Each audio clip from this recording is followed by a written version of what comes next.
you're experiencing connection errors on your PlayStation 5, there are several steps you can take to improve your network stability.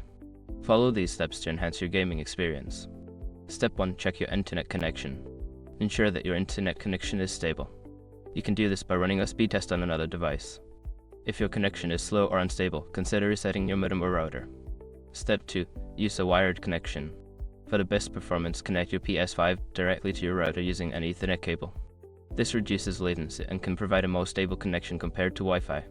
Step 3. Update your PS5 software. Make sure your PlayStation 5 is running the latest system software. Go to Settings, then System Software, and select System Software Update and Settings to check for updates. Step 4. Change DNS settings. Changing your DNS settings can improve connection speed. Go to Settings, then Network, select Setup Internet Connection, choose your connection type, and then select DNS settings. Use a public DNS like Google 8.8, 8.8, and 8.8, 4.4 for potentially better performance. Step 5. Enable UPnP. Universal Plug and Play UPnP can help with connection issues. Go to your router settings and enable UPnP. This allows your PS5 to automatically configure the necessary ports for online gaming.